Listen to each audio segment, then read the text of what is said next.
Buongiorno, benvenuti al nostro Focus TG. Siamo in diretta anche oggi per informarvi di quello che sta succedendo in Veneto.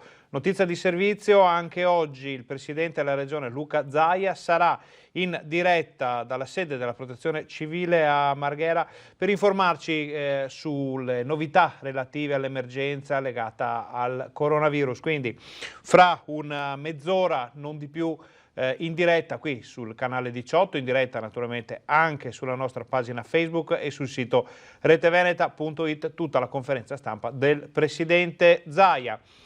Come sempre avremo collegamenti dalle nostre redazioni di Padova e dovremo riuscire a metterci in collegamento anche con Vicenza per capire quali sono le notizie di giornata dalla provincia padovana e da quella vicentina, poi approfondimenti, cronaca e tutto quello che c'è da sapere, tutto quello che è successo nelle ultime ore. A proposito di questo, partiamo subito con una notizia di cronaca che ci arriva dai carabinieri. Ci è arrivato anche un video che Renzo Rigon ci fa vedere.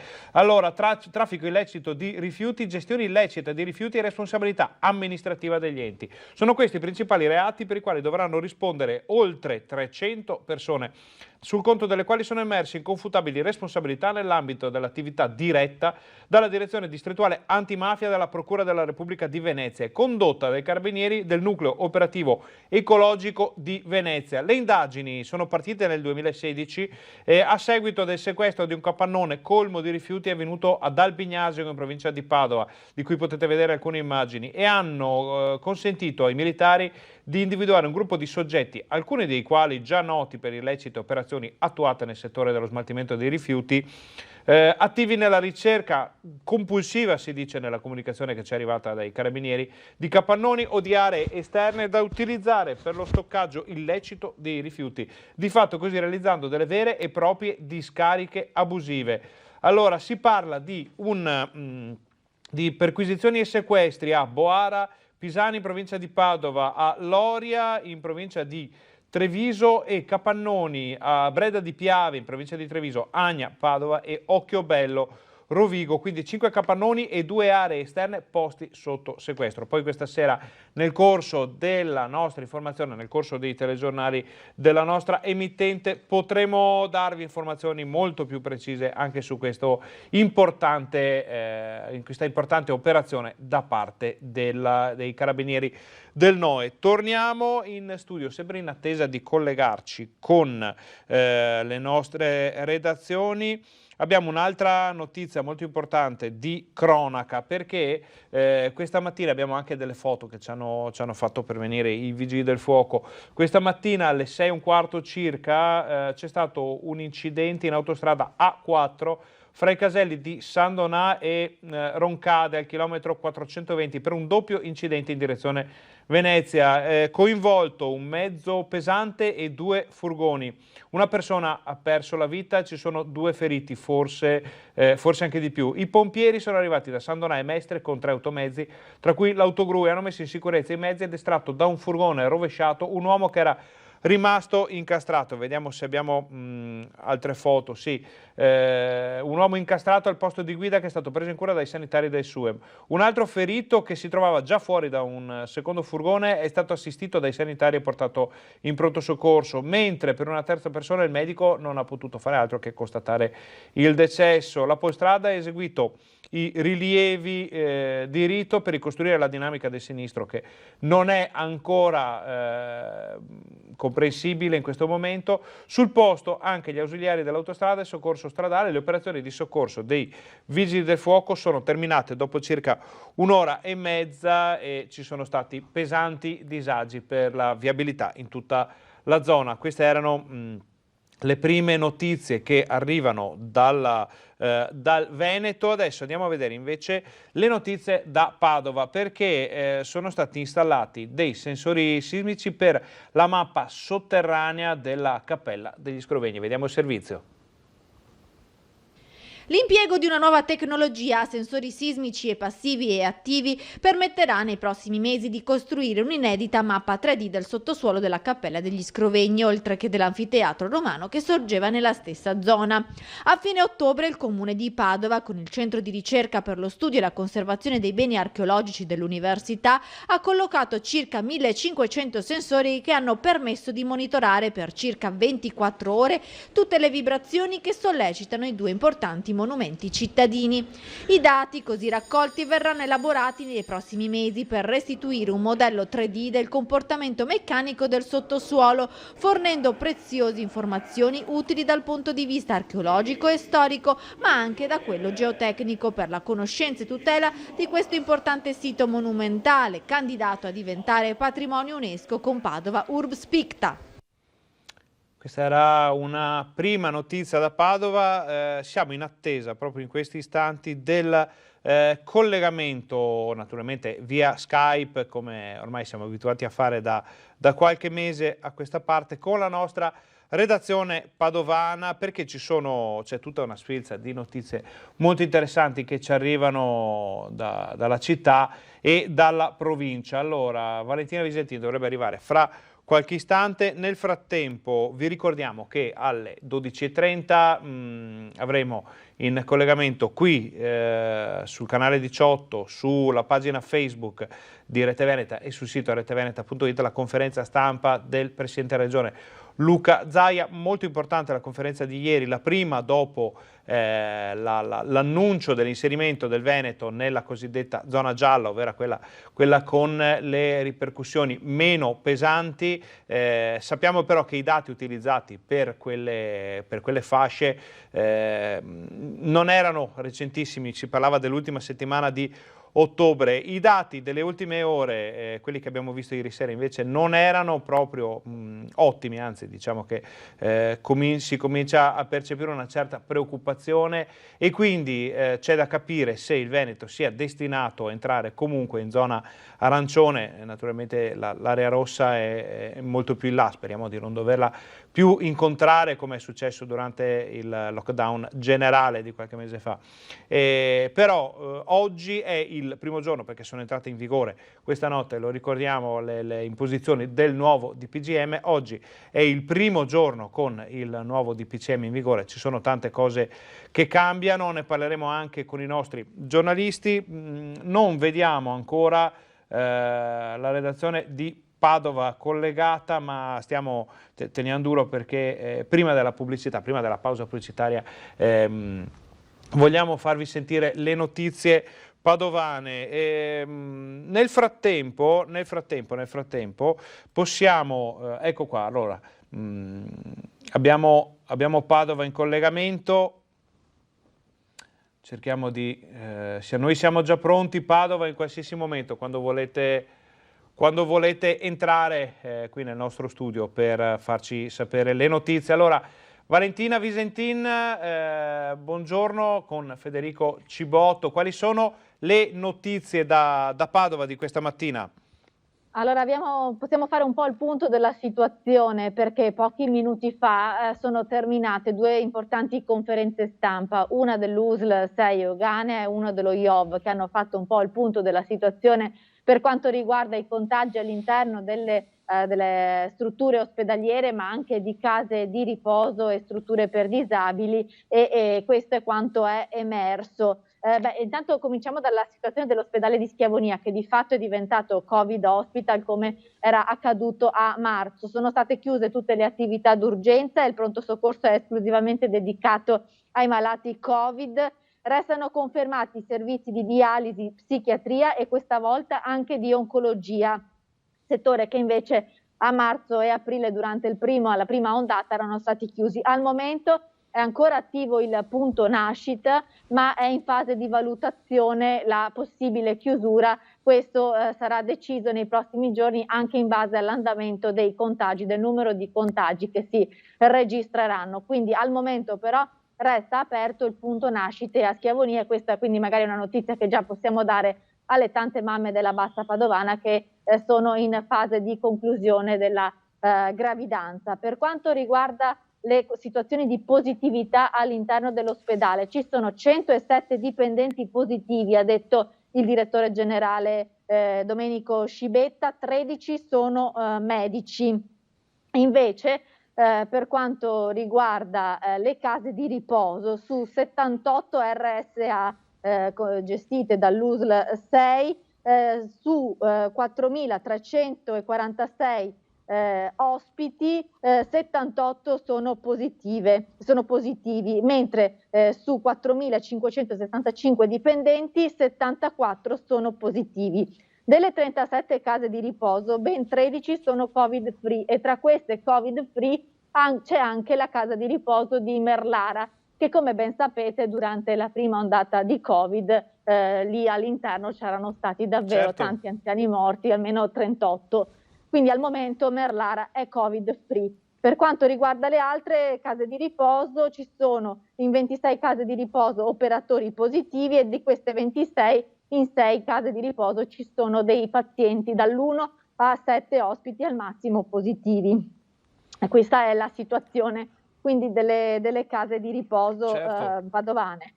Per quanto riguarda le strutture di disabili sono 31, 27 sono completamente Covid free.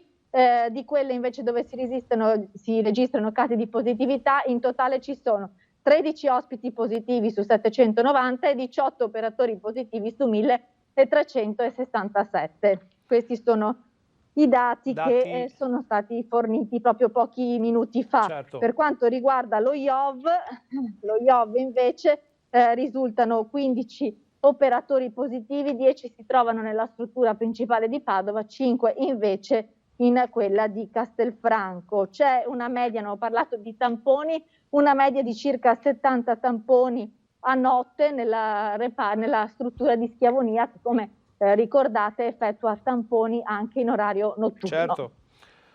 Valentina, parliamo anche di un'installazione artistica un po' scioccante che è stata trovata questa mattina in pieno centro storico a Padova. Noi abbiamo anche una foto che facciamo vedere ai nostri telespettatori mentre ce ne parli. Ecco, allora se state vedendo la foto, questa è l'installazione che è stata trovata questa mattina all'interno dell'isola Menia di Prato della Valle. Si tratta di un manichino con i vestiti sporchi di sangue e decapitato. C'è scritto Covid o suicide, quindi Covid o suicidio. È un'installazione di un artista che si è firmato Santiago in un cartello che è stato trovato vicino alla statua e all'installazione, scusate, e appunto è un po' vuole rappresentare il succo delle proteste che molte categorie hanno portato avanti in questo periodo di cui vi abbiamo raccontato nei giorni scorsi, quindi proteste contro le restrizioni imposte dal governo. Questa è appunto l'installazione che è stata ritrovata questa mattina in Prato della Valle. Allora Valentina, grazie intanto di tutte queste informazioni, poi noi sentiremo Zaia. Per tutto il resto rimandiamo i nostri telespettatori ai TG, le nostre emittenti di questa sera. Buon lavoro. Grazie a voi, buon lavoro. Torniamo in studio ma solo per lanciare la pubblicità perché fra poco inizia la conferenza stampa di Zaia, quindi state con noi, torniamo fra pochissimo.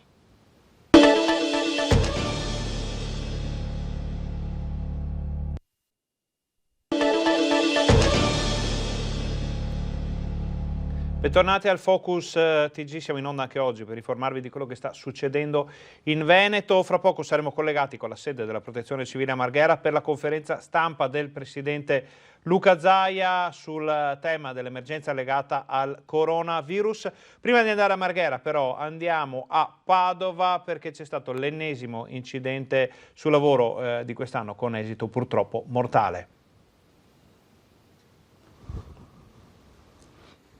La nebbia, il buio, una manovra in retromarcia. È morto così Maurizio Pengo, autista 55enne, investito nella serata di giovedì nel parcheggio della sede della BRT Trasporti Bartolini in via Nuova Zelanda nella zona industriale di Padova.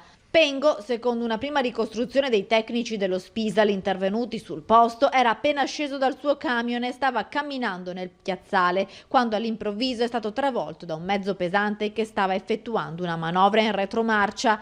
Forse l'autista del mezzo non si è accorto della presenza dell'uomo a causa della nebbia e della scarsa visibilità. I medici del 118, allertati dagli altri operai presenti e testimoni della tragedia, hanno tentato a lungo di rianimare il 55enne, ma non c'è stato nulla da fare. Le indagini sono affidate allo Spisal di Padova. Una squadra di ispettori è arrivata sul posto per verificare il rispetto delle norme sulla sicurezza sul posto di lavoro, mentre per i rilievi è intervenuta anche la polizia. Maurizio Pengo era originario di Due Carrare, ma da qualche mese si era trasferito con la famiglia a Piove di Sacco. L'incidente mortale alla Bartolini è l'ennesimo dramma sul lavoro. Solo 3 settimane fa a Padova, in un cantiere di Acegas APS, era morto un altro operaio travolto dal fango di una buca che ha ceduto mentre si trovava all'interno a lavorare insieme ad un collega rimasto gravemente ferito. Per il momento non ci sono altre notizie di cronaca dal Veneto, abbiamo visto l'incidente di questa mattina, abbiamo sentito anche l'incidente sul lavoro di ieri sera a Padova, ci sono i carabinieri del NOE che stanno ancora indagando sulle discariche, sui capannoni trasformati in discarica, quindi molta carne al fuoco dal punto di vista della cronaca nei nostri telegiornali di questa sera. Fra pochi minuti Luca Zaia qui in diretta sul canale 18, sulla pagina Facebook e sul sito reteveneta.it, ma per poter arrivare pronti per poter mandare in onda tutta la conferenza stampa dobbiamo fare una breve pausa pubblicitaria. State con noi, torniamo fra pochissimo.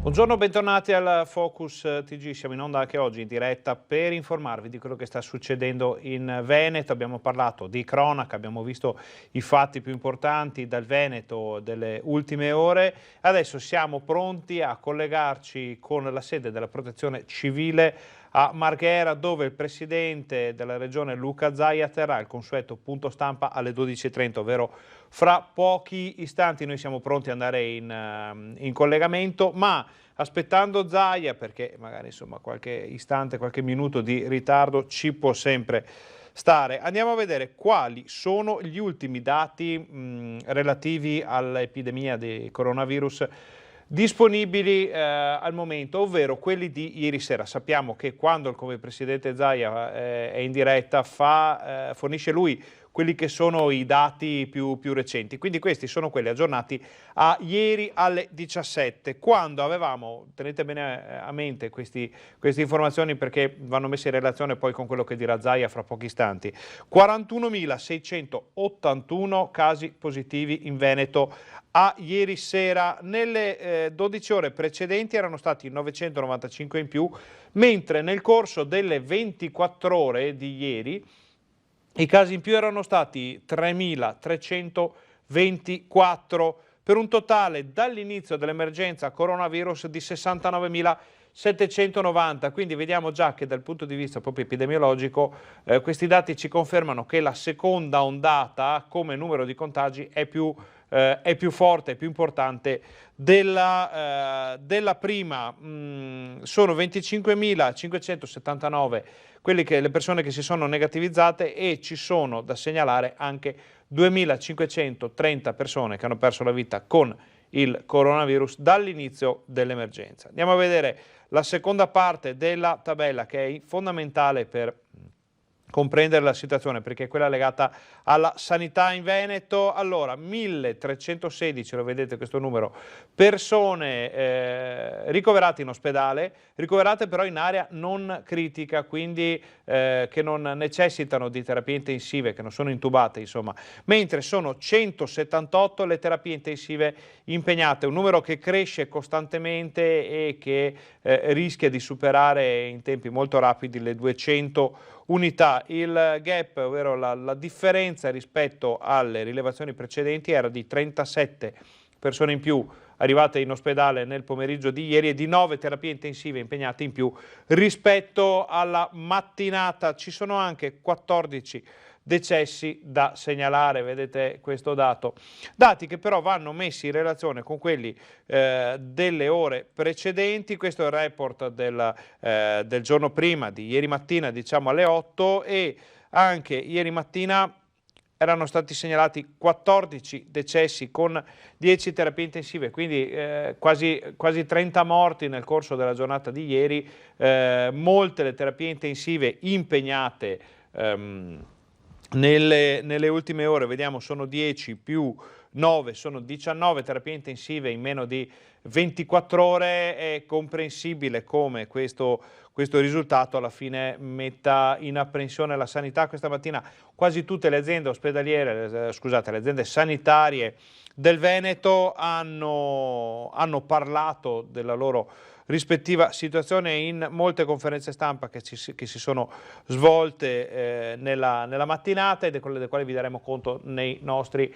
telegiornali poi questa sera. Però sappiamo che la sanità sta reggendo l'urto di questa seconda ondata, ma un po' di apprensione, un po' di timore c'è. Vediamo i casi attualmente positivi, vedete 8.003, 8.007 sono i casi a Padova, che in questo momento è uno dei territori più colpiti, quindi Padova 8.349 casi attualmente positivi, Treviso 8.007, Venezia 5.006, Verona 6.004, Vicenza 7.008 e poi Belluno e Rovigo decisamente staccate come numero, sia per residenti che per altri motivi comunque legati all'assetto sanitario. 901 sono i casi domiciliati fuori dal Veneto e ci sono ancora dei casi in attesa di assegnazione. Ieri il salto più importante, più consistente, l'hanno fatto tutte assieme le province grosse, perché Padova, Treviso, Verona e Vicenza hanno quasi tutti oltre 200 nuovi casi nelle poche ore precedenti. Questa è la situazione, quindi tenete a mente questi dati perché vanno messi in relazione con quello che dirà Luca Zaia fra pochissimi istanti. Siamo in attesa del governatore, siamo in attesa del presidente Luca Zaia per avere le informazioni. Ricordiamo che tutto quello che passa qui sul nostro Focus TG e naturalmente anche i nostri telegiornali serali passa anche sul web, quindi nel nuovo sito reteveneta.it ottimizzato anche per i mobile, quindi per i telefoni, per gli smartphone, si possono reperire tutti i servizi, tutte le dirette, questo telegiornale, i telegiornali della sera, tutto quello che noi forniamo come informazione si può rivedere con tutta calma sia in internet, cioè sia sul vostro computer che sul vostro telefono. Questa diretta è disponibile anche in streaming sulla pagina Facebook di Rete Veneta, assieme a date, informazioni e ai servizi, i link di YouTube di quello che poi vi facciamo vedere. Quindi per chi non ha a disposizione una TV, perché è lontano da una TV, vive fuori dal Veneto, ci sono comunque tutte le possibilità per vedere la nostra informazione. Allora noi chiedo a Renzo Rigon in regia di metterci comunque alla pari, come si dice, con la sede della Protezione Civile a Marghera, in modo tale che quando arriverà il presidente Zaia vi lasceremo la parola a lui. La selva di microfoni ormai è già pronta. Immaginiamo che ci siano tantissime domande da parte dei giornalisti oggi, perché è il primo giorno in cui l'efficacia è attiva da parte dei DPCM varati qualche giorno fa dal governo. Vedo che dalla nostra redazione forse hanno delle informazioni dell'ultimo minuto per noi, ma vi lasciamo a Zaia, ci vediamo dopo. Oggi c'è anche un ospite in più, venite accomodatevi, c'è la sedia qua. Fatto venire la dottoressa Russo, così sfattiamo le leggende metropolitane sui dati, non dati, robe così. La dottoressa Russo, che è, ripeto, il capo della prevenzione della Regione Veneto, è colei che fa tutti i piani pandemici, che è esperta in epidemiologia eccetera, vi darà poi la versione autentica di com'è andata la vicenda dei dati, anche per uscire da sta roba che dire che il Veneto non dà i dati, che non esiste che il Veneto non dia i dati. Comunque poi ve ne parla la dottoressa Russo, perché è giusto che sia trattato da un tecnico super partes. Ecco, approfittiamone poi, visto che considerato che è la massima esperta, la dottoressa Russo avrà modo anche di spiegarvi bene la ratio di quel famoso documento approvato in Stato-Regioni che prevedeva già le aree, no? Rossa, gialla, arancione, ma anche la ratio per cui è stato fatto, che era una ratio di supporto, non per identificare proprio di fatto delle aree con dei calcoli matematici, ma non è oggetto di, come si vede, di polemica, ma volontà di dare informazioni ai cittadini per il vostro tramite.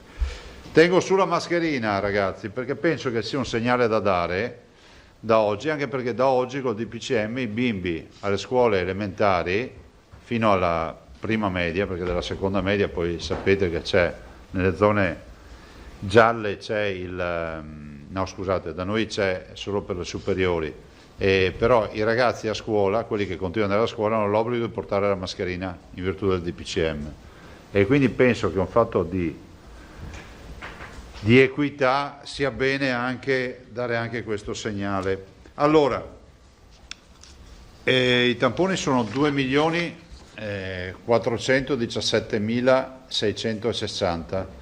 Abbiamo fatto 20.000, e se vi interessa, nelle ultime 24 ore abbiamo fatto 20.005 tamponi molecolari. A questi si aggiungono tutti gli altri.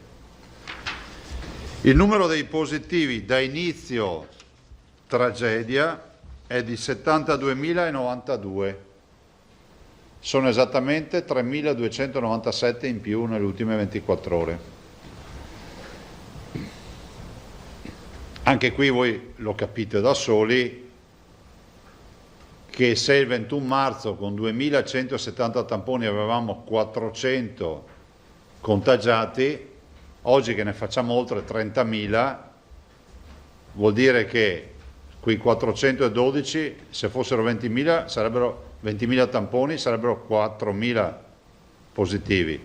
Siccome sono altri 10.000 in più, sono sostanzialmente il rapporto, ve la dico breve, il rapporto, se i tamponi che facciamo oggi li avessimo fatti il 21 marzo avremmo 6.000 contagiati e non 3.296. Ve lo dico perché a guardare i numeri puri poi si fanno degli errori, perché se voi guardate le curve dei positivi, vedete marzo e poi vedete oggi, sì, ma qui ci sono esattamente 2.170 tamponi e di qua ci sono 30.000 tamponi, vuol dire che cambia il mondo.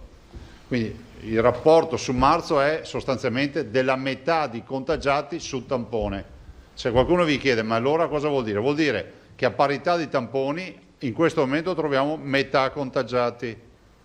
Questo è un dato matematico. Non sto sminuendo niente, però leggere, cioè, lo vedo anche, magari capita a qualche vostro collega che viene da fuori a livello internazionale, mi dice mai visti tanti contagiati così? Io rispondo, ne abbiamo visti di più a marzo. Ma come, ne avevate 400? Sì, ma facciamo 2.000 tamponi e adesso ne facciamo 30.000. Quindi il rapporto è del fatto che oggi sui tamponi troviamo metà contagiati, metà positivi rispetto a marzo, positivi non contagiati, usiamo il termine giusto. Oggi quanti positivi abbiamo presenti sul territorio di questi 72.000? 43.937, non guardate il numero sotto, guarda, facciamo così, perché è il numero dei positivi, però questo è dare e avere. Eccolo qua. 43.937 sono i positivi di oggi. In isolamento, in virtù di questi positivi che abbiamo oggi, abbiamo 17.972 persone.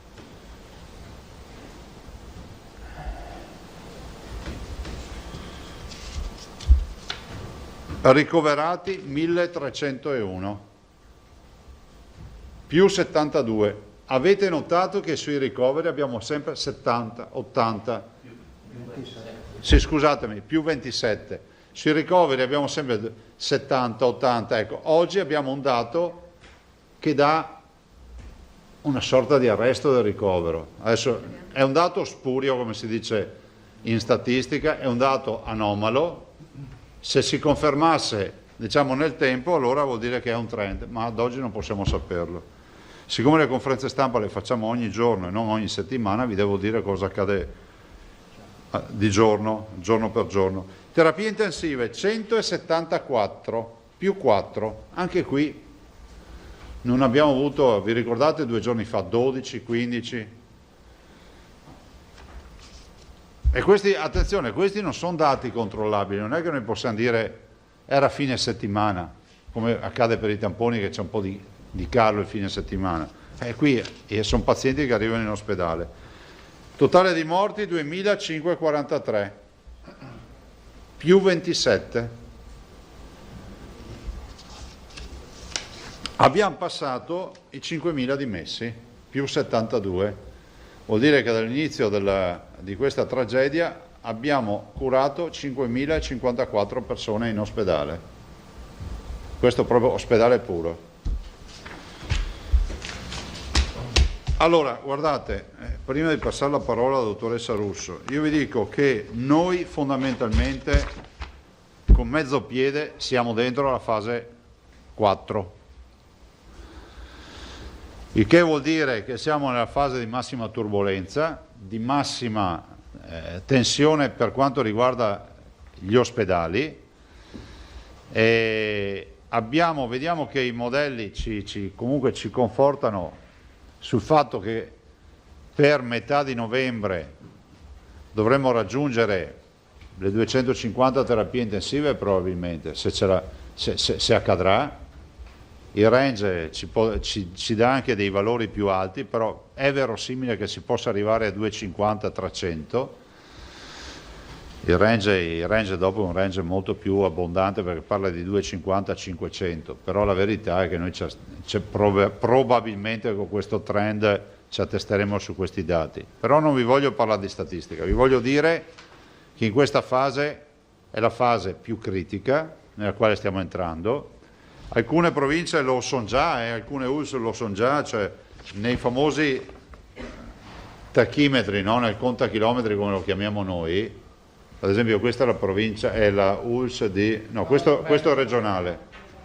Questo è regionale, vedete, siamo in fase gialla per i ricoveri, che ormai sta andando verso l'arancione, che è la quarta fase. Siamo in fase gialla non abbondante per le terapie intensive, ma è evidente, abbiamo 174 persone in terapia intensiva, non abbiamo un alto tasso di occupazione ancora. Considerate, noi abbiamo un tasso di occupazione del 16% a livello regionale e abbiamo regioni che sono in difficoltà che passano il 40%, vuol dire quasi, comincia ad avere quasi una terapia su 2 occupata. No, non sto parlando della regione. No, non ci sono ULSS, il nostro tasso regionale è il 16%, appunto. No, dicevo, ci sono regioni che hanno dati diversi dei nostri, non ULSS. E quindi poi ci sono, ovviamente, se dovessimo andare a vedere i dati, guardate, vi do Belluno ad esempio, Belluno lo vedete, è già in area 4 con i ricoveri e sempre in area 3 con le terapie intensive. Padova è in area 3 sia con i ricoveri che con le terapie intensive, anche se le terapie intensive spingono un po' di più. Magari questo ve lo diamo oggi. Rovigo è, diciamo, una situazione addirittura nei ricoveri di fase 2/3, invece nelle terapie intensive è già in fase 3. Poi abbiamo Treviso è in fase 4 assolutamente con i ricoveri, a 225 persone ricoverate, e in fase 1/2 con le terapie intensive. E così via, insomma non sto qui. Dopo ve lo diamo, guardate, è semplicissimo da leggere, avete anche il numero dei ricoverati, sia di ricoveri che terapie intensive, dopo questo ce l'avete, questo è ufficio studi. Per dirvi cosa? Per dirvi che questa fase di Covid, noi lo vediamo anche in molte curve e modelli che abbiamo analizzato anche stamattina nelle riunioni, e fra l'altro questa mattina alle 9:30 abbiamo avuto la riunione del comitato di direzione, no? Comitato strategico di crisi per il Covid, quello diciamo organizzato e diretto e presieduto dal dottor Rosi, e abbiamo parlato esattamente di questo, cioè che il Covid di questa seconda fase è un Covid che si caratterizza di meno in questo momento, con le terapie intensive, e si caratterizza di più con i ricoveri. E questo è incontrovertibile. È un Covid che ci dice che infetta molto i giovani come classi di età, cioè noi abbiamo la massa di positivi, ce l'abbiamo tra i giovani, e la massa di ricoveri ce l'abbiamo tra gli anziani, i 70-75 anni. Quindi la massa che si infetta spesso resta asintomatica, che sono i giovani, quei pochi che si infettano, perché veramente in percentuale rappresentano una parte minimale, gli over 70, sono quelli che però in alta percentuale finiscono all'ospedale. Quindi vuol dire che il Covid resta sempre lui, no? Che si sceglie il candidato ideale, che è un anziano, che magari ha comorbidità, ha qualche guaio di salute. Ecco, noi dobbiamo mettere in sicurezza questi cittadini. E siccome non vanno rinchiusi in casa, come dei carcerati, bisogna che ognuno di noi, soprattutto che non si trova in quella categoria degli over 70, abbia il buon senso civico, etico e morale di comportarsi correttamente per proteggere la vita di queste persone. Fase 4 per noi significa dare un ulteriore giro di vite, purtroppo alla sanità del Veneto, per trovare i letti. Nel nostro piano era previsto che con la fase 3, sopra le 150 terapie intensive o sopra i 900 ricoverati, si passasse alla fase 3. E abbiamo aperto i Covid Center, i Covid Point, chiamateli come volete, gli ospedali Covid, i 10. Adesso abbiamo necessità di svuotare velocemente da attività, diciamo, istituzionali ordinarie e recuperare più letti possibili, perché non è escluso, ma non è neanche certo, perché potrebbe esserci, guardate, un'inversione di tendenza che fra qualche settimana sbarchiamo tutto e andiamo tutti a far festa, spero sia così, però non è escluso che si possa galoppare verso le 1.500, verso il 1.500 sicuramente, 1.800-2.000 persone ricoverate nel giro dei prossimi 10 giorni. Se non c'è un'inversione di tendenza, eliminando il dato anomalo di oggi dei 27 ricoverati. E in questo contesto vi ricordo anche che nella riunione di oggi che abbiamo fatto, presenti gli assessori, abbiamo parlato approfonditamente di alcune scelte che dovremmo fare. Sicuramente sono scelte che riprendono alcune scelte che abbiamo fatto a marzo con il primo giro rispetto a limitazioni di attività dei privati, in maniera tale che nell'ottica di lavorare in sintonia con tutta la sanità del Veneto, voi sapete che noi in Veneto abbiamo circa un 10-12% di sanità privata, abbiamo 68 ospedali in totale, delle 494 terapie intensive di base venete, solo 44 sono in mano ai privati. I privati non sono, come si può dire, una controparte, fanno assolutamente parte del sistema sanitario del Veneto e ringraziamo per la collaborazione che ci hanno sempre dato. Però, come abbiamo fatto a marzo, dovremmo chiedere a loro di garantire alcune prestazioni, perché dei Covid vogliamo occuparcene noi principalmente, ma anche di restringere su altri fronti, perché abbiamo bisogno ovviamente di operatori e di spazi. E del resto ne viene fuori sempre di più la caratteristica di questo Covid, no? Lo diciamo a quelli che poi scrivono, minacciano, fanno di tutto, che il vero tema è l'emergenza ospedaliera, perché se uno guarda fuori, vede il sole e non vede nessun problema, se invece di guardare fuori e vedere il sole guarda dentro in un ospedale e si fa un giro, capisce che il mondo cambia in queste ore, nel senso che noi siamo in grossa difficoltà e siccome non vogliamo ricoverare i pazienti nei lettini lungo i corridoi, cerchiamo per quanto possibile fino all'ultimo di garantire un letto in un reparto che ovviamente avrà ceduto i letti a favore dei Covid. sto parlando delle medicine, sto parlando di molti reparti che dovranno comunque pian piano cedere letti, perché questi sono pazienti che se non sono ricoverati muoiono, nel senso che hanno bisogno di cure intensive, non sempre di terapie intensive, ma nel momento in cui tu vai in ospedale vuol dire che a casa non sei in grado di far fronte alla tua patologia. E quindi il tema della, diciamo, adesso brutto termine dire muoiono, cioè mettono a repentaglio la loro vita, seriamente a repentaglio la loro vita, dopodiché la fortuna ci vuole sempre, però senza ospedale è difficile che uno ne venga fuori, o quantomeno se ne vengono fuori rischiano di restare gravemente segnati per tutta la vita. Pensate all'insufficienza respiratoria, tanto per dirne una. Se avete domande, se no passo la parola alla dottoressa Russo. Ah sì, no, scusate, volevo dare un'informazione e li ringrazio veramente di cuore.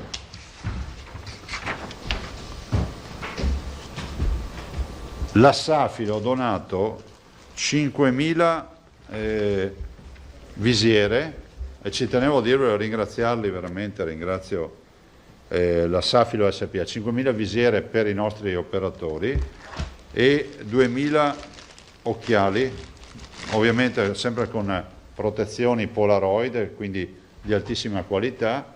Li ringrazio perché sono 5.000 visiere e 2.000 occhiali che manderemo ovviamente ai nostri operatori negli ospedali, soprattutto ovviamente a quelli in prima linea che lavorano o potenzialmente potrebbero avere di fronte un paziente positivo. Quindi grazie a Safilo SPA per questa donazione. Prego. Allora, l'ordine prevede Tosato, Federica, Frampò, Bois e quant'altri. Buongiorno Presidente. Ciao. Come il quarto livello della sanità veneta è quello arancione. Sì. Però anche qui, per non ingenerare equivoci, confusioni, per fare chiarezza, su scala nazionale lei sa bene che l'arancione corrisponde invece al... Non c'entra niente. Ecco, allora, l'arancione diciamo veneto verso il quale ci stiamo avviando potrebbe preludere anche a un salto di qualità dal giallo in cui versa il veneto. No, guardate, allora incominciamo a non far... Perché la gente sente arancione da una parte, arancione dall'altra. Premesso che io non ho parlato di colori, quindi questo concetto lo stai introducendo te, abbiamo detto siamo nella fase 4, quindi chiamiamo la fase 4 e la chiudiamo lì, non c'entra niente con i colori del governo. Che poi noi anticipatamente, prima che il governo neanche pensasse a queste robe, abbiamo messo i colori e per un fatto anche cromatico per vedere. Noi stiamo entrando nella fase 4, che non prevede restrizioni se non quelle ospedaliere. Tanto è vero che le nostre 4 fasi sono solo riferite al tema ospedaliero, non prevedono restrizioni sociali, sono solo un tema organizzativo e un ordine mentale che noi ci diamo, no? Come in qualsiasi azienda, arrivati a certi limiti bisogna passare, punto. Non è assolutamente collegata col tema delle zone del governo, perché potremmo essere anche alla fase 5, ma il governo non valuta il fatto che tu hai l'ospedale pieno di pazienti o altro, perché se li curi bene, hai il controllo della situazione eccetera, può essere anche in fase gialla o verde, cioè non c'entra niente. Ecco, non abbiniamo, hai fatto bene a fare questa domanda, non abbiniamo le due cose. Lo chiedevo per chiarezza, come anche nella simbologia poi dei giornali. No, però ecco, la preghiera che vi faccio, chiamiamo le fasi, quindi per noi la fase 4, ospedaliera. Ecco, a proposito di ospedali, mi è sfuggito un passaggio. Il contributo della sanità privata, per quello che potrà contribuire, è un contributo minoritario perché non è che incida tantissimo, ma in cosa si concreterà sostanzialmente? Ad esempio sul tema che se ci sono delle professionalità utili pensate, a noi saranno anestesisti, tanto per dire, no? Abbiamo un grosso tema che è quello dei pneumologi, il tema di ricalibrare l'offerta ospedaliera in maniera tale che si possano concatenare le nostre esigenze del paziente Covid con quello dell'erogare ancora dei servizi minimali agli altri pazienti, ma insomma è una cosa che abbiamo già affrontato già l'altra volta. Ripeto, la sanità per noi privata è una delle colonne portanti, non abbiamo mai aumentato la quota, abbiamo sempre avuto un ottimo rapporto e sanno che in momenti di difficoltà, tanto per dirvi, la sanità privata ci sta dando 2 Covid center che sono Villa Salus e San Camillo. Lavoriamo con Negrar, no, ma dicevo proprio Covid Center Negrar, Pederzoli, insomma un po' tutti gli ospedali che si mettono a disposizione. In generale sul versante medici, infermieri, assistenti, operatori, com'è la situazione? La situazione è pesante per la mancanza di personale, che vorrei anche qui ricordare, anche se dopo c'è sempre qualcuno che pensa di andare a fare polemichette durante queste tragedie, cioè non è che ci siamo dimenticati di assumerli, cioè non ce ne sono, questa è la verità, e quelli che ci sono non sono inquadrabili come vorremmo, perché la legge è fatta tutta a sua maniera. Però vorrei dire una cosa, per questo motivo dobbiamo aggredire, diciamo colonizzare di più reparti ordinari, perché quei reparti che si liberano anche ovviamente la dotazione organica che ne consegue, ed è esattamente il modello che abbiamo utilizzato durante la fase 1. Qui la preghiera che faccio ai cittadini, stamattina è anche venuta fuori questa storia, no? Dell'accesso al pronto soccorso, di evitare di andare al pronto soccorso, di chiamare, ovviamente se uno non ce la fa più è ovvio che ci deve andare, però dico di chiamare il medico di base, anche perché non è che accade tutto un tratto che tu non respiri più o hai difficoltà, cioè è qualcosa che matura nel tempo. Tenete il contatto via telefono con il medico di base, partite da un presupposto che è anche psicologico, che la stragrande maggioranza di questi pazienti con questa patologia può tranquillamente risolvere il problema con cure domiciliari. Questo è scientificamente dimostrato, tanto è vero che abbiamo 43.000 positivi in Veneto e ne abbiamo 1.300 in ospedale, quindi già questo numero dà una dimensione di quale sia la proporzione. Ovviamente non andate al pronto soccorso, chiamate il medico di base e fate in modo appunto di avere i primi contatti con il medico di base, onde evitare di avere il collo di bottiglia. Noi i ricoveri li affrontiamo senza problemi, però è inevitabile il collo di bottiglia al pronto soccorso, perché se arrivano 10, 20, 30 persone da ricoverare stanno lì in attesa anche ore.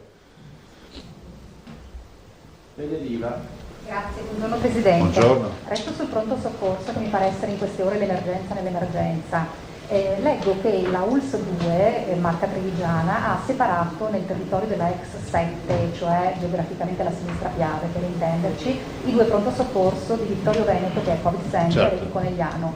Per cui chi ha necessità di accedere al pronto soccorso con sintomi sospetti sa già di dover andare a Vittorio Veneto, in modo che invece gli altri possano essere tutti canalizzati su Conegliano. Questo è uno schema che viene replicato anche altrove. Sì, guardate, ma questo risulta dappertutto in realtà. No, non è, allora questo è un percorso, diciamo, consigliato, fortemente raccomandato, la separazione dei percorsi tra il paziente Covid e il paziente normale, dopodiché la gestione la si riesce a fare all'interno anche dello stesso pronto soccorso ove possibile. L'ex 7, noi siamo abituati del 7, l'ex 7, la sinistra Piave, è riuscita a fare questo lavoro perché ha 2 ospedali che sono a 10 km di distanza, quindi diciamo facilmente chi ha sintomi febbrili magari si reca direttamente al pronto soccorso di Vittorio Veneto e verrà subito incanalato nel percorso Covid oppure no. Però insomma l'indicazione è quella sempre dei percorsi separati, tanto è vero che abbiamo montato tende, che abbiamo fatto triage separato, cioè, ci sta facendo un po' di tutto, ove possibile, perché poi... Lo chiedevo non solo per il rischio di commistione tra persone con sintomi diversi appunto, ma anche poi per le questioni organizzative dei ricoveri. Questa è un'anomalia, diciamo, dovuta alla fortuna della vicinanza geografica? Sì, diciamo che l'indicazione sarebbe quella, vi ho fatto ieri l'esempio del Giappone, a Tokyo c'è solo un ospedale che riceve questi pazienti, in modo tale di avere, fra virgolette, puliti gli altri punti. Solo una seconda domanda sulle cure domiciliari, il gruppo di lavoro che avevate istituito per definire i protocolli a che punto è? Sostanzialmente concluso, stiamo facendo gli ultimi passaggi ma è già chiusa per noi la partita, nel senso che gli ultimi passaggi sono una lettura in doppio con dei professionisti per avere ragguaglio per ulteriori diciamo, osservazioni. Il gruppo ha già elaborato il protocollo e io immagino che la volta di lunedì, martedì ve lo presentiamo. Prego. Campo. Buongiorno. Volevo chiedere un aggiornamento, se possibile, sulla situazione dell'RSA, visto l'andamento complessivo da un lato, e l'altra domanda è un po' di servizio, ma ci sono più comuni probabilmente confusi dalle ultime 48 ore, penso al comune di Padova che ha rilasciato una nota sugli ambulanti, cioè sui mercati settimanali che sono previsti sabato e la domenica e effettivamente... Non mi risulta che siano oggetto di restrizione. Nemmeno a noi, però pare che ci sia un po' di confusione, quindi chiariamo, non ci sono... Solo i centri commerciali chiusi sabato e la domenica. Ovvio è che il sindaco ha facoltà ed è auspicabile che diciamo, regolamenti ogni forma di assembramento, nel senso che il DPCM dice comunque che le piazze non è che possono essere gremite perché siccome è tutto chiuso si va tutti in piazza. Quindi un appello anche ai cittadini, magari lo faremo domani in maniera più compiuta, fine settimana, bel tempo, invece di fare la vasca in centro, magari non so, uno va per i campi, va al mare che c'è più spazio, cioè evitate di andare allo struscio nel solito corso principale della città perché è inevitabile che lì vi contagiate. Se c'è un grande diffusore asintomatico fa piazza pulita. Inclusi i bar e i centri. Certo. E per quanto riguarda... Centri commerciali resta aperte solo la parte alimentare. E le farmacie? Farmacie e parafarmacie. Quindi supermercato.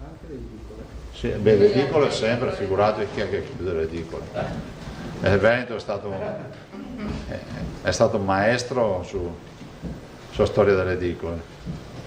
E per quanto riguarda l'RSA invece? L'assessore può darvi informazione, non so se vuoi dopo fare un punto sull'RSA, lo glielo facciamo fare dopo, se non ti spiace. Abbiamo Fois e poi Pettenò. Sì, buongiorno Presidente. Ciao. Io innanzitutto mi ricollego anche alla domanda che faceva la collega perché ci chiedono i nostri telespettatori, per esempio, che hanno parrucchieri, lavaseco nei centri commerciali, se il fine settimana possono stare aperti o chiusi. È tutto chiuso. È tutto chiuso. Poi volevo chiederle questo, visto Cioè che quello che è previsto dal DPCM. visto che ci stiamo avvicinando al picco della seconda ondata di coronavirus, se il Veneto ha preso in considerazione l'ipotesi, se dovessero peggiorare le cose in ambiti molto circoscritti, territoriali, di fare delle zone rosse, per esempio dalla redazione di Vicenza me lo chiedono perché l'Ovest vicentino è particolarmente in difficoltà. Ma sai, questa è una domanda ricorrente in queste ore, io non ho ben capito se è perché è la voglia di ravanare su questo aspetto del DPCM, oppure, cioè il Veneto farà le scelte di sanità pubblica che servono, le abbiamo fatte in tempi non sospetti, senza DPCM per il Comelico, questo è un esempio, mi sembra un mese fa, un mese e mezzo fa. Continueremo a farle se servirà, ma al momento non abbiamo nessun progetto di fare micro lockdown o micro coprifuoco. E voi sapete che da stasera il coprifuoco, ricordiamolo ai cittadini, è alle ore 22, quindi dalle 22 in poi chi è fuori casa deve avere un motivo valido, che è quello lavorativo, di salute o qualche altro motivo insomma inderogabile, ma di certo esiste anche questa volta l'autocertificazione, che sarebbe un'autodichiarazione della verità più che un'autocertificazione, vabbè, un modulo che se non avete al seguito la forza di polizia che vi ferma ha il modulo e vi dice di compilarlo, tutto qua. Quindi se andate a far cene sarebbe meglio di no, da casa di qualcuno, ecco, evitate di andarci, però alle 10 bisogna essere a casa. Cioè, alle 7 non mi par massa. Un'ultima domanda, Presidente, sempre ai nostri telespettatori che ci chiedono se ci sono alberghi messi a disposizione per le quarantene nel caso a chi si devono rivolgere. Sì, le ULS si stanno attivando, voi sapete che avevamo fatto anche l'operazione con Federalberghi, quindi ovvio sì. Dopo cerchiamo anche di, come si può dire, noi Veneti siamo anche un po' come un alveare, non un formicaio, cioè facciamo sempre quell'azione di, poi alla fine il sistema risolve i problemi. Non possiamo pensare che poi si arrivi all'estremo che il pubblico risolve tutti i problemi, perché è impossibile, non perché non lo vogliamo fare. Perché vedo che ormai c'è un po' la tentazione, quando hai un positivo in casa, che sia il nonno o sia il figlio, di cominciare a dire ma e lo isoliamo da qualche parte, cioè, ho capito? Poi si valutano in situazioni soprattutto con problematiche sociali, questo sì, assolutamente sì, ma guardate che molti ricoveri hanno comunque anche una componente sociale, tanti ricoveri hanno una componente anche sociale, l'impossibilità delle cure, l'anziano. Pettenò e il nuovo Ferraglio. Presidente, poco fa il Ministro della Salute ha parlato alla Camera e ha riferito appunto e ha ribadito come si è arrivati alle scelte delle varie fasce, delle varie aree e nelle varie regioni, dove però resistono ancora alcune resistenze e proteste. Ovviamente il Veneto è in quella fascia là. Due domande: lei che valutazioni dà di queste tensioni che permangono in alcuni suoi colleghi presidenti di regione, e sul fatto che poi si possa o meno, lei diceva che il Veneto non ha intenzione di fare lockdown territoriali, ma a questo si può arrivare, il DPCM lo permette, e quando c'è la possibilità di passare ad una fase successiva, se c'è questa possibilità, con che tempi si dovrebbe arrivare, visto che per quanto riguarda l'aspetto solo ospedaliero già la Regione passa un'altra fascia secondo il piano di sanità pubblica regionale. Ma allora guarda, in linea di diritto il Presidente della Regione in questa tragedia può in qualsiasi momento fare attività di ordinanze restrittive. Quindi non è che serva un provvedimento nazionale, nel senso che se c'è un piano di sanità pubblica e c'è un'emergenza, il Presidente della Regione in quanto soggetto attuatore interviene. In linea invece di diritto è altresì vero che c'è stato un decreto legge 20 giorni fa, un mese fa, che introduce perché è ancora vigente il principio dell'azione restrittiva in capo ai Presidenti di Regione. Cioè dice, se volete allargare dovete concordarlo con il Ministro della Salute, per capirci, l'apertura delle spiagge loro non fu negoziata col Ministro della Salute, adesso dovremo negoziarla. Ma se volete chiudere di più ve lo potete fare in autonomia. Quindi noi questa è una prerogativa che abbiamo, che non stiamo esercitando e al momento non abbiamo nessuna intenzione di esercitare. Non c'è, se c'è dibattito vuol dire che c'è problema di dialogo, e se c'è problema di dialogo la base fondante di questo problema di dialogo, dopo la dottoressa Russo che fa squisitamente il tecnico e non fa amministrazione, non fa politica, vi dirà le sue idee. Se non c'è dialogo è perché io penso che sia fondamentale ricordare che non esiste la formula magica, no? Il modello Bimbi, l'ho detto anche ieri alla riunione con i presidenti, no? Farò pubblicità al Bimbi, no? Sapete, il Bimbi butti dentro tutto e viene fuori la torta, il risotto fatto, dopo non so se accade proprio così, però mi dicono. Sei esperto del Bimbi? Te? No, allora dicevo, non esiste questo. Allora inutile che facciamo finta di pensare che esiste una formula magica dove tu introduci i dati e ti viene fuori zona rossa, zona gialla, zona arancione. La verità è che la formula magica esiste, ma semplicemente per avere una base su cui discutere. Per questo motivo io nella riunione ufficiale ho chiesto che ci sia il contraddittorio con la singola regione. Allora, per noi è venuto via telefono, siamo sentiti col professor Brusaferro, sia io che in particolar modo la dottoressa Russo, e lì c'è stato un contraddittorio, ci siamo spiegati su alcune robe, però immagino che se si istituisse la volontà di avere un tavolo di contraddittorio veloce e dire, boh, guarda, la formula dice arancione, hai qualche altra osservazione? Sì, guarda, secondo me è giallo perché noi facciamo tanti tamponi rapidi e voi non ce li considerate, ci caricate tutti i positivi sui tamponi molecolari. Quindi la curva non è così, ma è così. Questa è una banalità, ma è realtà. Quindi questo è l'aspetto. Terzo aspetto, quando si passerà di fascia? Si passa di fascia solo se abbassiamo la guardia. Noi sul fronte ospedaliero siamo sicuri di tenere i parametri ancora in linea. Per il momento abbiamo questa certezza. Ovvio è che se aumenta esponenzialmente il contagio, quindi l'R con T, vuol dire che non stiamo osservando le regole. E guardate che anche ieri a noi hanno scritto un sacco di cittadini, anche stamattina, che vedono gente senza mascherina.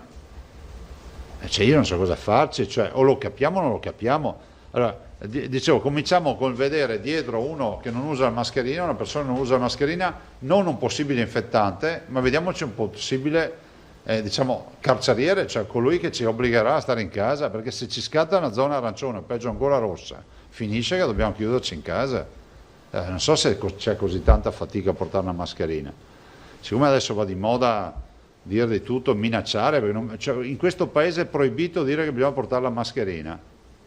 Cioè, ma scusate, ma stiamo parlando di una fatica immane? È diventato, cioè, voi dovreste vedere che mail e cosa arriva ogni giorno. Cioè, uno dice, ma chi me lo fa fare? Perché non c'è neanche più il principio della libertà altrui, no? Uno può dire, vabbè, io non la penso come te, però difendo la tua libertà. No, non funziona più così, che la mia idea deve essere sovrastante su quella di tutti. E di mezzo cosa c'è? La mascherina. Sì, non la terapia obbligatoria, la mascherina. Vabbè, se non c'è, no, c'è il nuovo terraglio. C'è il nuovo terraglio. Sì, buongiorno Presidente. Buongiorno. Una cosa positiva, oggi ha iniziato dicendo che forse questi... Sì, è vero. Ecco, diamo anche qualcosa di positivo. E può essere che siccome l'avvio della fase, diciamo, critica è cominciato prima del DPCM, cioè con l'imposizione anche delle mascherine, che invece in realtà da osservazioni anche diverse vengono portate, o comunque le persone tendono ad allontanarsi da chi vedono senza mascherine, cioè c'è anche un doppio binario, certo. No? Per cui può darsi che ci siano già i primi risultati, visto che ormai sono una quindicina di giorni da quella data passati. Questa era l'ipotesi. E poi un'altra domanda banale, veloce, che farà sorridere, però la pipì dei cani è una cosa che si può fare anche dopo le 22 oppure no? Ecco, questa era così. Cioè, risponderei come ha risposto uno qualche giorno fa, mi ha detto, ma dove sono finiti tutti i runner? Adesso non vorrei che ci riempiano i cani. Guarda, io ho un cane, si può tranquillamente abituare a fare la pipì prima delle 22. Nel senso che no, cioè, è gestibile, insomma, cioè, dopo per carità sono abitudini, ma c'è un minimo di sacrificio. Dopo è anche vero che vai nel giardinetto sotto casa, non è che vai a farti la passeggiata per tutto il centro. Però guardate, cioè, questa storia qua non deve essere una sfida, perché non è fatta la legge e trovato l'inganno, qui ne va di mezzo la salute di tutti noi cittadini. Abbiamo passato i 2500 morti. Che ne dica qualcuno che l'età media è alta, che avevano altre, ho capito, ma abbiamo 2500 morti che non avremmo avuto, o quantomeno sarebbero morti con più gradualità, con più diluizione nel tempo e per altri motivi. Il Covid comunque li ha azzoppati, cioè li ha atterrati in maniera sicuramente anticipata. Cerchiamo di fare questo sacrificio. E il dato positivo c'è, però guardate, avendo noi una conferenza stampa tutti i giorni, è ovvio che oggi abbiamo meno ricoveri, è la giornata dei meno ricoveri e delle meno terapie intensive, però può essere un dato anomalo. Dopodiché, se parli in positivo, diventi negazionista. Se parli in negativo, sei uomo delle multinazionali di Big Pharma, io non so più in che lingua parlare, allora dico l'obiettività e basta. Passerei la parola alla dottoressa Russo e poi all'assessore Lanzarini. Prego, dottoressa. La mettiamo al centro. Adesso? No, perché sennò non si sente bene. Adesso. Grazie Presidente, buongiorno a tutti. Allora il Presidente mi ha dato l'opportunità di spiegare un attimo, diciamo, il sistema della raccolta dati e del debito informativo che noi abbiamo nei confronti del Ministero della Salute e dell'Istituto Superiore di Sanità. Allora, intanto abbiamo giornalmente un debito informativo, quando dico abbiamo intendo tutte le regioni, nei confronti della protezione civile. Quindi ogni giorno noi mandiamo i dati che poi costituiscono i bollettini che ogni giorno vediamo al telegiornale. Quindi quanti casi, quanti ci sono stati, quanti tamponi sono stati fatti, quanti morti. A parte questo, però, con un decreto ministeriale del 30 aprile è stato messo a punto un sistema di monitoraggio specifico per cui le regioni, insieme al Ministero e all'Istituto, valutano, oltre ai numeri in frequenza assoluta, che sono quelli che abbiamo detto prima, quanti morti, quanti casi, eccetera, valutano anche quello che sono un insieme di procedure con degli indicatori di processo, cioè come facciamo determinate cose, cioè quanto tempo ci mettiamo a individuare un soggetto, cioè se abbiamo la capacità di vedere qual è stata la data di inizio sintomi, quanto tempo ci mettiamo a prenderlo in carico, se poi lo seguiamo, diciamo, nel suo percorso, e poi un altro elemento estremamente importante che ha ben rappresentato il Presidente prima, qual è la tenuta del sistema sanitario, non soltanto in termini di ospedale, di area critica e di area non critica, ma anche sul territorio. Quindi se il contact tracing, che poi è quello che ci permette di seguire il soggetto, di scoprire i suoi contatti, di isolarli e di fare in modo che, diciamo, la diffusione del virus in qualche modo venga ostacolata e contenuta, se questo regge o meno. Tutti questi elementi, con questo decreto del 30 aprile, sono stati messi a sistema in un bollettino, in un diciamo, rapporto di monitoraggio che viene pubblicato ogni fine settimana e che categorizza, diciamo, le regioni e ne determina anche il rischio e calcola anche il famoso R con T, che è l'indice appunto di diffusione della malattia nella popolazione. Allora, questo sistema di monitoraggio l'abbiamo discusso, cioè le regioni, il Ministero e l'Istituto, da un punto di vista squisitamente tecnico, ed è un sistema che non serve a valutare le regioni, è nato per avere due obiettivi principali, che sono: uno, per dare la possibilità agli organismi centrali di vedere se le regioni sono organizzate, non di valutarle, ma di vedere come sono organizzate ed eventualmente di sostenerle, e poi di dare alla regione stessa la capacità di evidenziare se il sistema, diciamo, di monitoraggio dell'epidemia che ha messo in piedi è abbastanza, come si può dire, è abbastanza performante, oppure se deve migliorare via via delle cose.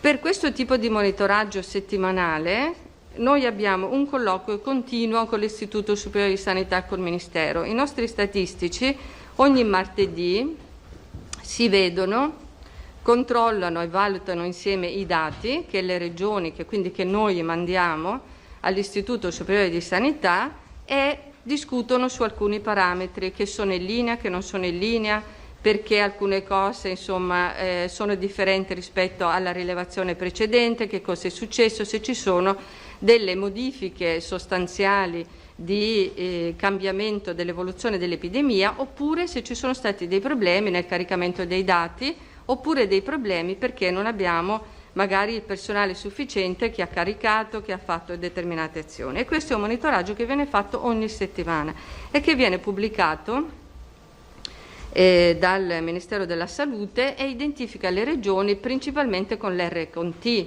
che è diventato, diciamo, un indicatore che permette di capire a livello regionale e a livello nazionale come circola e qual è la capacità di contagiosità di questo virus. Ma non è l'unico elemento, è un elemento che è stato preso, un indicatore che è stato preso ad esempio. Successivamente a questo monitoraggio, che è ancora in vigore e che in maniera inappropriata secondo me, ma questo l'ho detto anche al Ministero, si chiama monitoraggio fase 2 report settimanale, direi che sarebbe il caso di aggiornarlo a cosiddetta fase 3, perché adesso, superata la fase 2, che è stata quella, diciamo, che ci ha permesso di rivedere alcuni elementi, di preparare i piani autunnali, adesso deve essere ritarato a quella che è la nuova situazione epidemiologica. Allora, accanto a questo monitoraggio che aveva gli obiettivi che vi ho appena descritti, quindi un obiettivo centrale e un obiettivo interno regionale, è stato costruito sempre fra Ministero della Salute, Istituto Superiore di Sanità e Regioni un altro documento che invece rappresenta in una prima parte tutta l'attività che il governo centrale nei suoi organismi tecnici ha fatto e quindi è una sorta di cronistoria di quello che il sistema centrale ha fatto per fronteggiare l'epidemia, e poi c'è un capitolo quinto che noi abbiamo chiesto come regioni che fosse un capitolo ma all'inizio era un appendice, dove praticamente sono stati individuati con i colori famosi che sono oggetto di questi giorni gli scenari.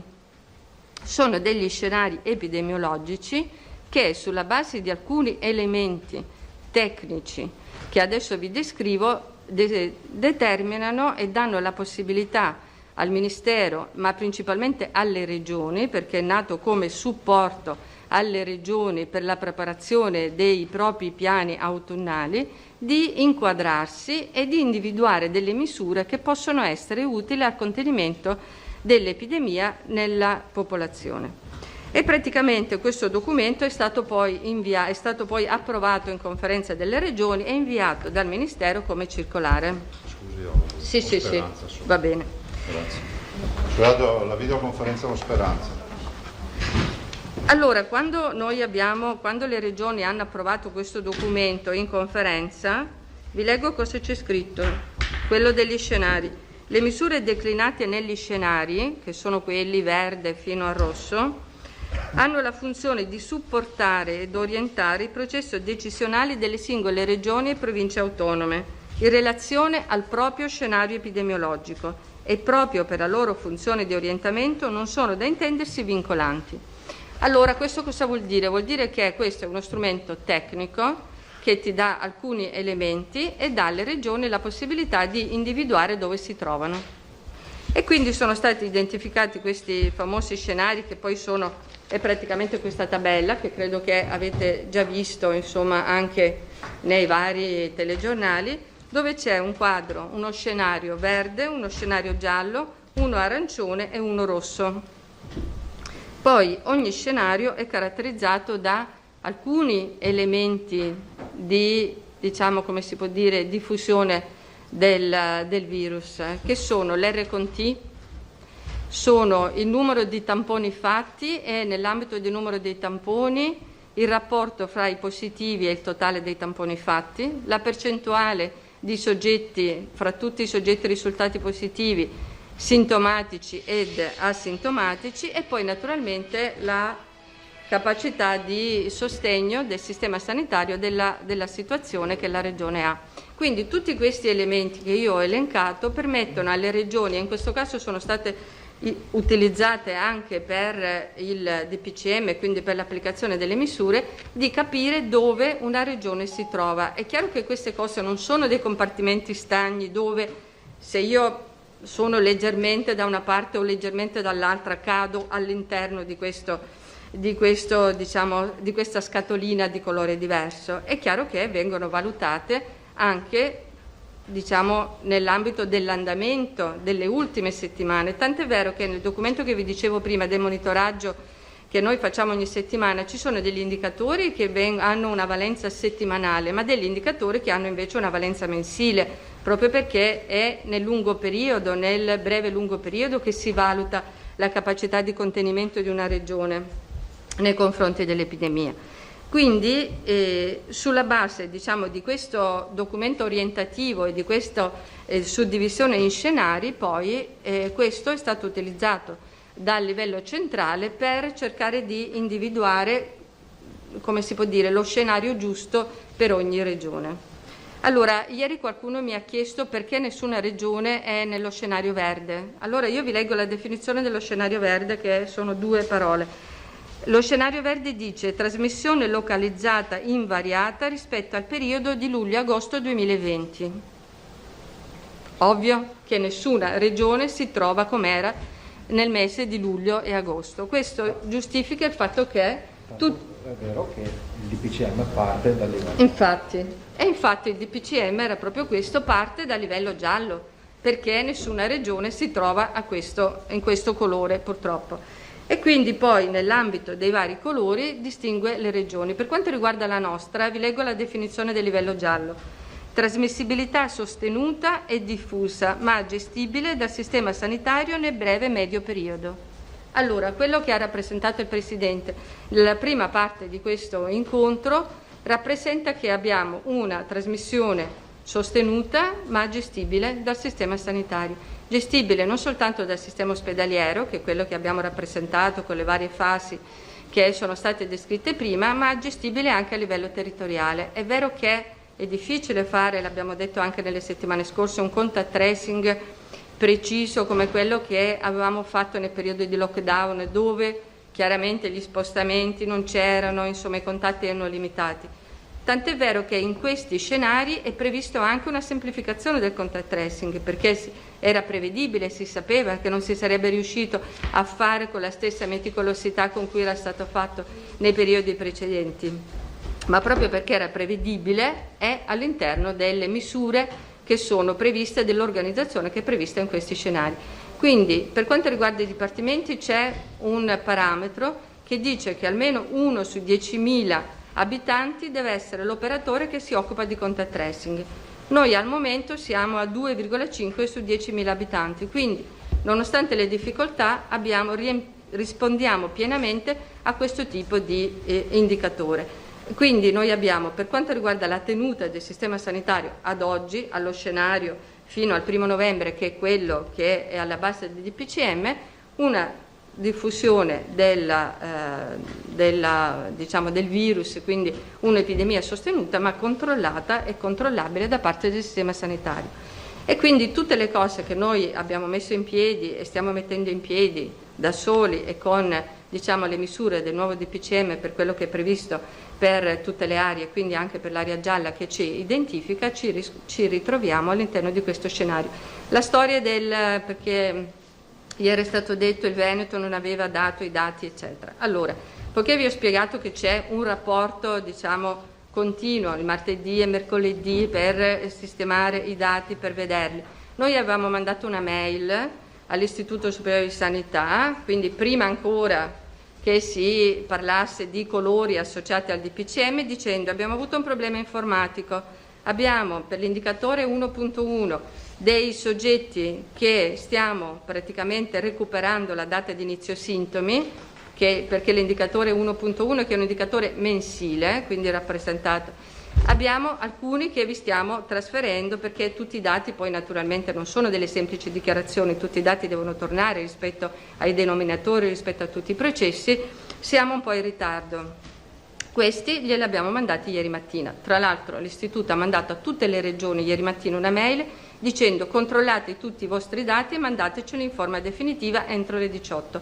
E così noi abbiamo fatto, quindi non abbiamo nessun tipo di problema né nel riconoscerci nell'area che ci è stata riconosciuta anche dal governo centrale, dai colleghi delle istituzioni centrali, né per quello che è la nostra situazione. Questo in sintesi, in maniera semplificata, è praticamente il discorso. Tra l'altro questo documento degli scenari è stato anche calcolato nell'ambito di quelli che sono i suggerimenti dati in termini di misura alle regioni, anche in rapporto a quelle che saranno le prossime settimane, quando arriverà l'influenza, perché con l'arrivo anche dell'influenza potrebbe modificarsi la diffusione dell'infezione respiratoria associata al virus influenzale, oppure amplificata dalla circolazione di ambedue i virus.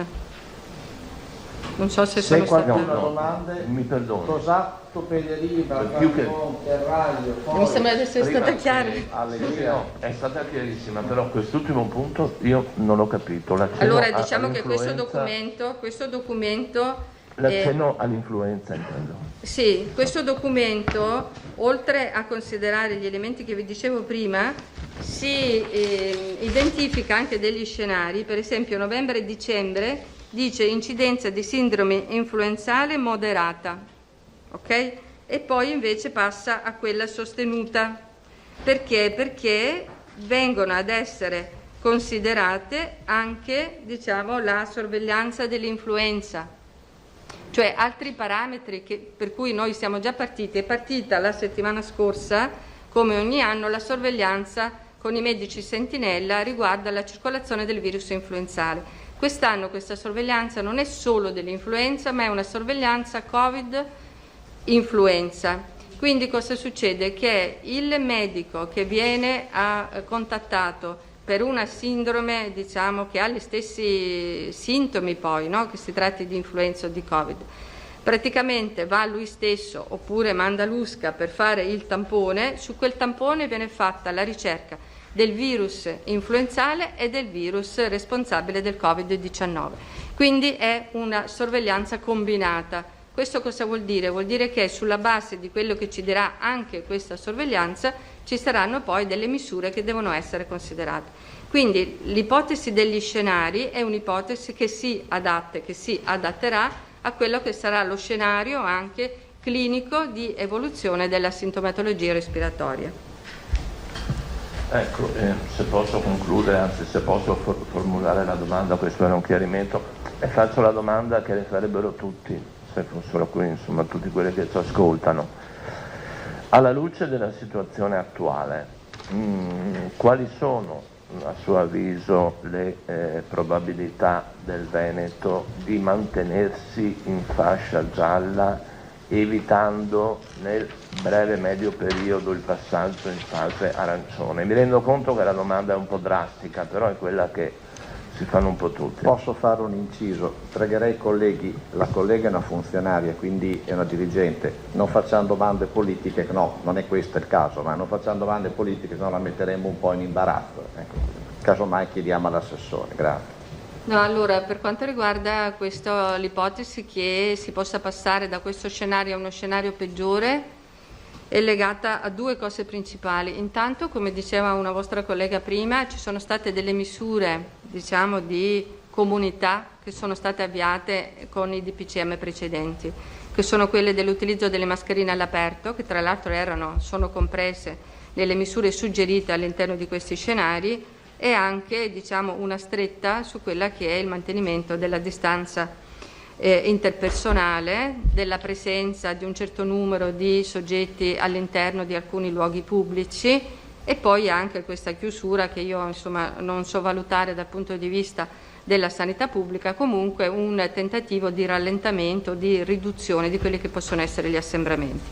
Poiché queste misure sono state avviate da circa 10 giorni, io credo che da qui ad altri 10 giorni, a cui si sommano le misure che abbiamo introdotto adesso, forse un cambiamento, ma dico forse, lo sottolineo, potrebbe anche esserci, perché la sanità pubblica ci insegna che per vedere, diciamo, delle modifiche nell'andamento di certi fenomeni bisogna aspettare all'incirca 3 settimane. Cioè non è da una settimana all'altra che noi vediamo le curve che cambiano rapidamente, repentinamente. Dobbiamo aspettare circa 3 settimane per avere poi poter fare una valutazione rispetto alle misure che sono state intraprese. Quindi io credo che dobbiamo aspettare ancora un po' per capire se queste ci hanno permesso di rallentare gli elementi che ci porterebbero nello scenario arancione, perché non ho detto una cosa che è importante. Questo documento si basa su un progetto, su un concetto che è di escalation e di de-escalation. Infatti ogni scenario ha accanto gli altri 2 scenari, quindi se cambiano alcuni elementi io mi ritrovo in quello peggiore dopo, se invece cambiano, nel senso che si modificano in meglio, mi ritrovo nell'altro. Quindi deve passare il documento, questo compito voleva avere, cioè aveva anche questo obiettivo, quello di mettere l'operatore, il decisore, diciamo, di fronte a quella apertura mentale, anche a quella apertura decisionale per cui può allentare o restringere alcuni elementi a secondo di dove vede che virano certi tipi di indicatori, in un meccanismo di de-escalation o di escalation. Questo è per questo che si parla anche, l'avrete sentito, di automatismi. Non è un automatismo meccanico, è un automatismo decisionale basato su elementi tecnici. Federiva. Grazie, buongiorno dottoressa. Allora, una ventina di giorni è l'attesa, per così dire, epidemiologica. Per quanto riguarda invece la tempistica normativa, ci aiuta a fare un po' di chiarezza. Si è parlato per la salita e la discesa, escalation, de-escalation lungo la scala cromatica, di 7 o 14 giorni, a seconda se ci si trovi, se non ho capito male, nella fascia intermedia giallo-arancione o in quella rossa. Che tempi ci sono? Allora diciamo che il monitoraggio degli indicatori che poi hanno fatto sì che il governo inquadrasse le regioni in determinate situazioni rispetto ad altre sono prevalentemente, diciamo, dell'andamento di 2-3 settimane. Per esempio l'RCT è di 3 settimane. L'incidenza si considera nelle ultime 2 settimane.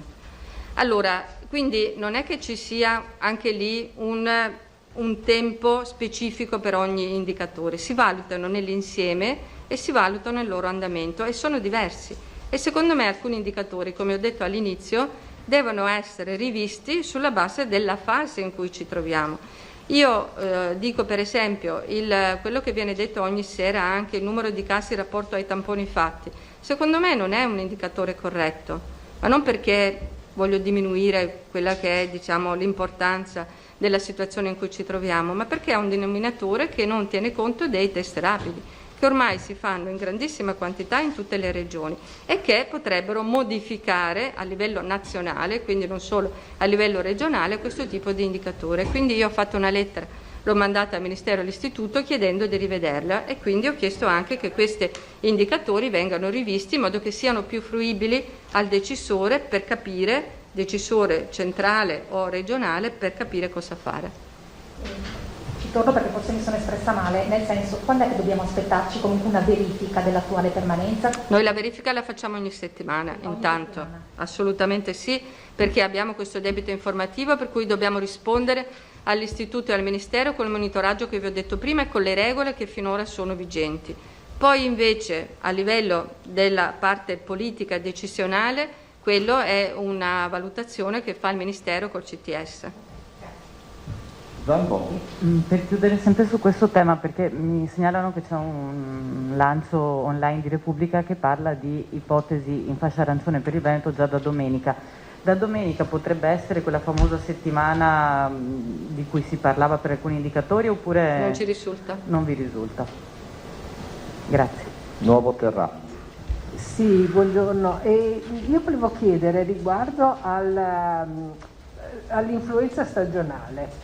Lei diceva potrebbe esserci questo aumento anche dei posti letto, ma non è che le attenzioni che noi rivolgiamo al non contagiarci attraverso appunto tutta una serie di cose che non sono il tampone ma sono il distanziamento e le mascherine possano portarci, oltre alle vaccinazioni, possano portarci se non dico a eliminare, ma a tenere sotto controllo grandemente anche l'influenza stagionale? Assolutamente sì. Ecco. Perché si è visto in altri paesi dove il virus influenzale ha circolato prima e si è visto che l'incidenza dell'influenza è stata, diciamo, molto molto bassa rispetto agli altri anni. Perché le misure che noi mettiamo in essere per ridurre la trasmissione, diciamo, di patogeni attraverso le vie respiratorie, quindi le misure di igiene respiratoria, valgono naturalmente anche per l'influenza. Quindi questo, il numero di vaccinazioni in più e anche queste misure ridurranno sicuramente anche la circolazione dell'influenza e quindi speriamo, insomma, che questo che sia così per ridurre sia i ricoveri che la morbosità della malattia. Ecco, e un'altra cosa invece riguarda i tamponi. So che appunto i medici di base non avevano ancora ricevuto questi kit per fare i tamponi rapidi, eccetera. In distribuzione da ieri sera. Ah, da ieri, perfetto. Ecco, e pertanto, se ci sono novità, non so se la posso chiedere, se ci sono novità rispetto ai famosi tamponi di cui avevamo parlato, che erano uno quello baby chiamato così, oppure quello salivale, ecco, se c'era qualche novità. Se vuole rispondere l'assessore, sì. Se vuole mettere qua. Allora, no, sia pure.